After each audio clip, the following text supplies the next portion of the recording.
Hello guys, welcome to our YouTube channel Iqbal Saraj Academy. I hope you guys are fine. आज हम पढ़ेंगे climate of India, जो कि general awareness में आपका थर्ड टॉपिक है। मैं हूं उस्मान सर। आज हम करेंगे lecture number 1 start.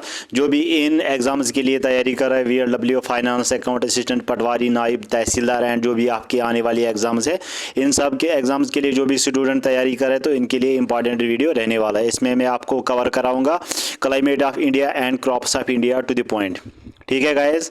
Political and physical division almost आपके लेक्चर्स कंप्लीट हो चुके हैं। हमारे यूट्यूब चैनल पर वो अवेलेबल है, आप जाके वहाँ से देख सकते हैं। ठीक है गाइस, चलिए स्टार्ट करते हैं आज का जो है लेक्चर।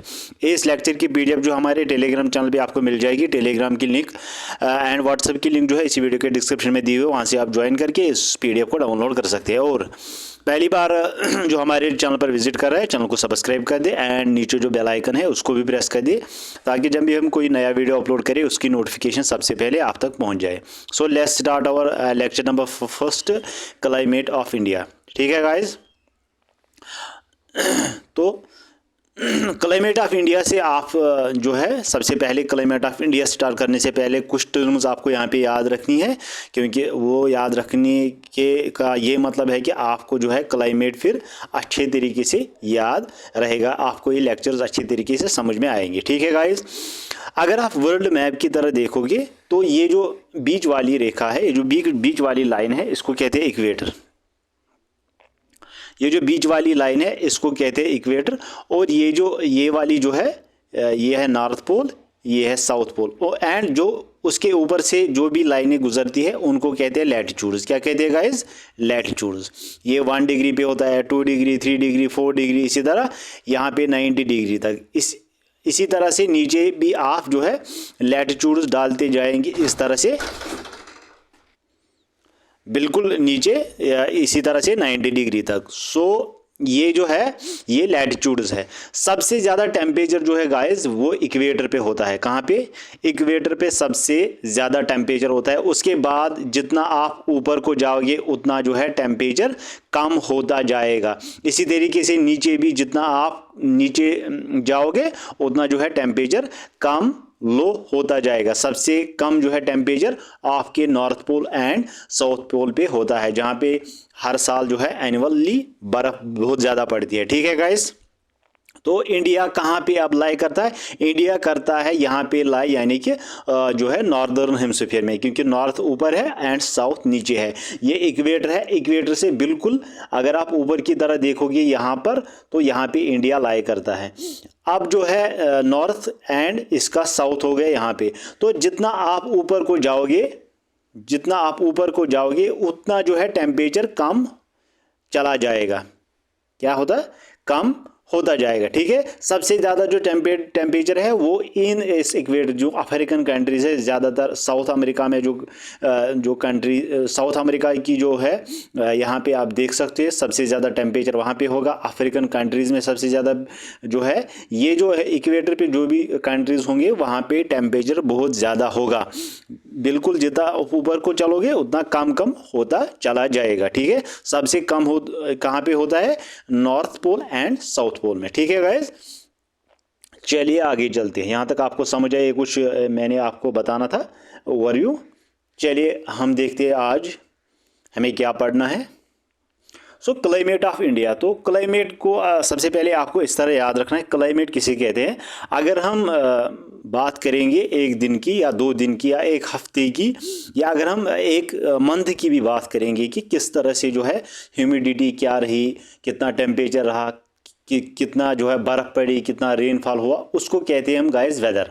जैसे कि हम कहेंगे आज की जो वेदर कंडीशन है वो किस तरह थी, वहाँ पे हम क्लाइमेट यूज़ नहीं करेंगे क्लाइमेट कैसा था। क्लाइमेट की जो वर्ड है ये एक सदियों से जो है 125 to 30 ईयर्स का जो है एनुअल रेनफॉल कितना रहा, कितनी बर्फ़ पड़ी, कितना टेम्परेचर रहा, उस तरह से हम फिर उसको क्लाइमेट कहते हैं। सो यही क्लाइमेट ऑफ इंडिया हमें आज जो है डिस्कस करना है।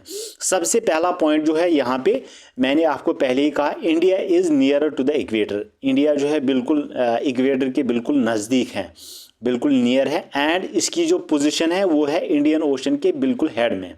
अगर आप यहाँ पे मैप में देखोगे, ठीक है गाइज, यहाँ पे अगर मैप में आप देखोगे ये है इंडियन ओशन गाइज, ये है बीच वाली, ये है इक्वेटर, ये आपको याद होना चाहिए। यहाँ पे है इंडिया, तो इंडिया के बिल्कुल साथ में ही है इक्वेटर, और इंडियन ओशन के बिल्कुल हेड में है क्या गाइज, इंडिया।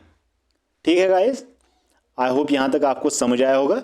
चलिए आगे चलते हैं। यही दो फैक्टर्स है गाइज जिससे जो है इन्फ्लुएंस होता है क्लाइमेट, जिससे इक्वेटर की जो है पोजीशन एंड इंडियन ओशन का जो पार्ट है, हेड पार्ट, उसमें जो है इंडिया लाई करता है। These are the two factors जो इन्फ्लुएंस करते हैं टाइम क्लाइमेट को। ठीक है guys, and India is termed as monsoon country. वहाँ पे मानसून होती है, वहाँ पे रेनफॉल होती है, एनुअल रेनफॉल कितना होता है, कितनी बर्फ़ पड़ती है, यानी कि वेरिएशंस आते हैं इंडिया में। कई जगह बर्फ़ पड़ेगी, कई जगह जो है मौसम जो है बिल्कुल टेम्परेचर लो होगा, कई जगह ज़्यादा होगा, तो यानी कि वेरिएशंस है क्लाइमेट में। लेकिन इंडिया में जो है, इंडिया एक मानसून कंट्री है, लेकिन वहाँ पे हर जगह है एक जो है मॉडरेट से हम कहेंगे जो क्लाइमेट रहता है। ज़्यादा गर्मी भी नहीं होती है और ज़्यादा ठंडी भी नहीं होती है। ठीक है गाइज, तो उसके बाद जो है हमारा point, at one extreme are the highly humid areas in the north east. जो नॉर्थ ईस्टर्न साइड में जो एरियाज़ है, यानी कि JNK, लद्दाख, उत्तराखंड, हिमाचल प्रदेश, इसी तरह से अगर हम जाएंगे नीचे की तरफ अगर हम जाएंगे तो इस तरह से ईस्ट में कौन आता है, अरुणाचल प्रदेश है, सिक्किम है। तो इन जो है एरियाज़ में हाई ह्यूमिड एरियाज़ है ये, क्योंकि वहाँ पे ह्यूमिडिटी बहुत ज़्यादा होती है, वहाँ पे टेम्परेचर भी बहुत कम रहता है और बर्फ़ भी ज़्यादा पड़ती है, रेनफॉल भी बहुत ज़्यादा। अगर हम यहाँ पे बात करेंगे, जहाँ पे नॉर्थ ईस्ट में टोटल रेनफॉल जो है वो एक्सीड करता है 100,000 सेंटीमीटर से भी एक्सीड करता है नॉर्थ ईस्टर्न साइड में रेनफॉल। ठीक है गाइज, एंड उसके बाद जो है the Thar desert and the cold desert. Thar desert कहाँ पे है गाइज, ये आपको याद रखना है, ये राजस्थान में है। एंड कोल्ड डेजर्ट कहाँ पे है, ये लद्दाख में है। ये दो रीजन्स है जिसमें सबसे ज़्यादा लेस रेनफॉल जो है मोस्ट ईयर्स में पड़ता है, लगभग 10 सेंटीमीटर से भी लेस जो है वहाँ पे रेनफॉल होता है। क्यों वहाँ पे इतना कम क्यों होता है रेनफॉल, क्योंकि वो इक्वेटर से जो है बिल्कुल दूर है। एक तो दूर है, दूसरा वहाँ पे हिमालयाज़ है जो हमारे विंड्स को जो है उनका एक तरह से बैरियर बनता है। उन बैरियर की वजह से जो वेस्टर्न जेट विंड्स आते हैं, जो ट्रेड विंड्स आते हैं एंड जो नॉर्मल विंड्स आते हैं, उनको जो है हिमालयाज़ एक तरह का बैरियर बनाता है। बैरियर बनाने की वजह से जो है इंडिया का एक मॉडरेट लेवल जो है वो क्लाइमेट होता है। और नॉर्थ ईस्टर्न जो है एरियाज़ है, वहाँ पे ज़्यादा ह्यूमिड एरियाज़ है, वहाँ पे बर्फ़ ज़्यादा पड़ती है, कम टेम्परेचर होता है, किसकी वजह से, जो है जेट की वजह से। वहाँ पे जेट ही नहीं, लॉन्गिट्यूडनल भी वहाँ पे क्लाइमेट कैसा है, एरिया कैसा है, किस आल्टीट्यूड पे है वो स्टेट, किस आल्टीट्यूड पे है एरिया, और कितना जो है वहाँ पे, क्या वो वैली है या प्लेन है, उस तरह से ये भी जो है कुछ फैक्टर्स इफेक्ट करते हैं क्लाइमेट पे। ठीक है गाइस, यहाँ तक आपको समझ आया होगा। चलिए आगे चलते हैं। The higher Himalayas are characterised as a very low temperature. जैसा कि मैंने पहले ही बोला, जो हायर हिमालयाज है, यानी कि जो लद्दाख से लेकर अरुणाचल प्रदेश तक जो हायर हिमालयाज है, नॉर्थ से लेकर ईस्ट तक, उनमें जो है ज़्यादातर कम ही टेम्परेचर रहता है। क्यों? क्योंकि वो इक्वेटर से बहुत ज़्यादा दूर है। अगर यहाँ पे आपको मैप में समझाऊंगा, अगर आप गाइज यहाँ पे देखोगे, यहाँ ज़्यादा टेम्परेचर होगा, और बिल्कुल अगर आप नॉर्थ के, इंडिया के नॉर्थ में जाओगे तो यहाँ कम टेम्परेचर होगा। क्यों? क्योंकि ये इक्वेटर से ज़्यादा दूर है, और यहाँ पे जो है एक हिमालयाज़ का जो है एक फ्लो रहता है, जिसकी वजह से जो भी यहाँ से विंड जाएंगी ऊपर की तरह या यहाँ से आएंगी, वो इन हिमालयाज़ को पार नहीं कर सकेगी, क्योंकि हिमालयाज़ वहाँ से एक बैरियर बनता है, जिसकी वजह से जो है नॉर्थ ईस्टर्न हिमालयाज़ में, नॉर्थ ईस्टर्न एरियाज़ में ज़्यादा बर्फ़ पड़ते हुए ज़्यादा लो टेम्परेचर रहता है। ठीक है, आई होप यहाँ तक आपको समझ आया होगा। ठीक है, चलिए आगे चलते हैं, आगे पॉइंट समझ लेते हैं। Areas in southern and central India touches very high temperature in summer. अगर हम बात करेंगे साउदर्न एरियाज़ की, जो साउदर्न एरियाज़ इंडिया की या सेंट्रल इंडिया है, उनमें जो है वो वेरी हाई टेम्परेचर जो है टच करता है समर्स में। आपको पता है कि जो सेंट्रल इंडिया के जो स्टेट्स है या साउथ इंडिया के जो स्टेट्स है वहाँ पे समर में बहुत ज़्यादा टेम्परेचर होता है। क्यों होता है ज़्यादा टेम्परेचर? क्योंकि समर में अगर आप 21 जून को देखोगे तो 21 जून को बिल्कुल ट्रॉपिक ऑफ कैंसर पे जो है वो एक लॉन्गिट्यूडनल जो है एक रे पड़ती है सन की, इसीलिए जो है समर में ज़्यादा टेम्परेचर होता है। कहाँ पे? Central India and south India के एरियाज़ में। यहाँ पे अगर आप मैप में देखोगे तो मैप में आपको बहुत अच्छे से समझ आएगा। यहाँ पे इंडिया का, यहाँ पे अगर आप देखोगे इस फिगर में आपको अच्छे से समझ आएगा। ये सेंट्रल इंडिया है, यहाँ से अगर हम नीचे की तरफ जाए ये central India and south India है। अगर ये जो है आपको पता है ट्रॉपिक ऑफ कैंसर की जो लाइन है वो इंडिया के इस तरह से पास होती है, बिल्कुल इंडिया के बीच में से पास होती है। तो अगर आप 21 जून को देखोगे, 21 जून को ट्रॉपिक ऑफ कैंसर पे जो हॉरिजॉन्टल नहीं, लॉन्गिट्यूडनल जो है वो सन होता है, बिल्कुल ऊपर होता है सन। यहाँ पे कहाँ पे? बीच में। क्योंकि इस लाइन पे जो है स्टेट्स होंगी वहाँ पे टेम्परेचर बहुत ज़्यादा होगा। क्योंकि अगर आप देखोगे 21 जून में, अगर आप देखोगे पूरी इंडिया में, खास करके मैं इस लाइन की बात कर रहा हूँ, अगर 21 जून में आप देखोगे तो जो आपकी जो है शेडो किसी भी चीज़ की, इंसान की, किसी बिल्डिंग की या किसी दरख्त की, वो बिल्कुल 90 डिग्री पे होता है। क्योंकि उस वक्त हमारा जो है बिल्कुल लॉन्गिट्यूडनल 90 डिग्री पे जो है वो सन होता है इंडिया के। कहाँ पे?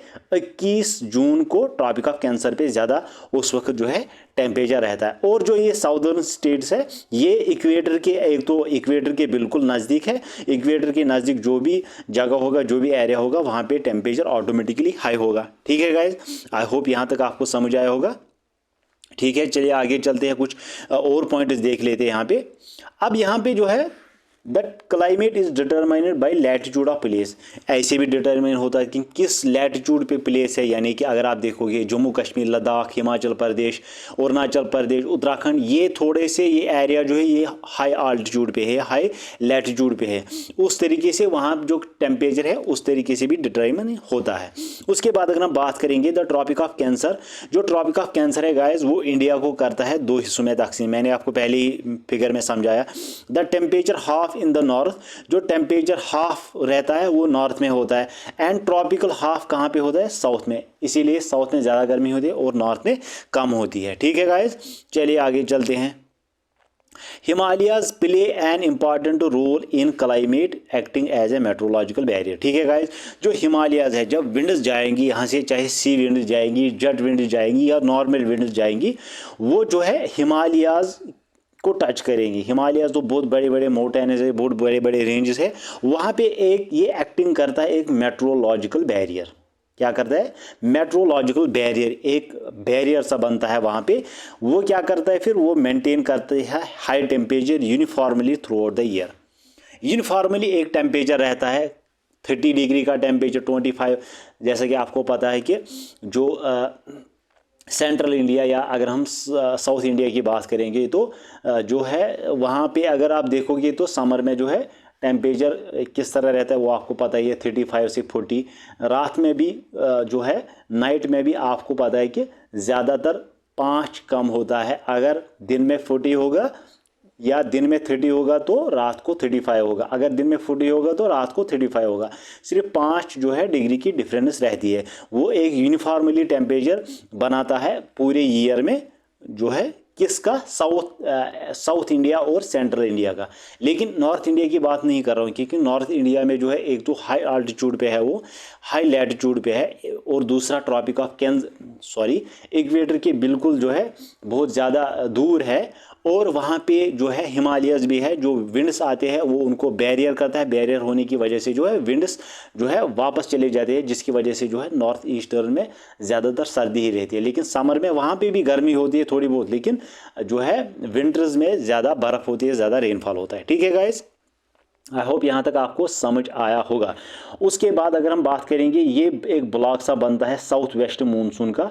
जो साउथ वेस्ट मूनसून होता है उसको एक ब्लॉक सा बनता है, and bring about rainfall, and उसके बाद क्या करता है वो रेनफॉल के थ्रू हमें ब्रिंग करता है। ठीक है गाइस, आई होप यहाँ तक आपको अच्छे से समझ आया होगा।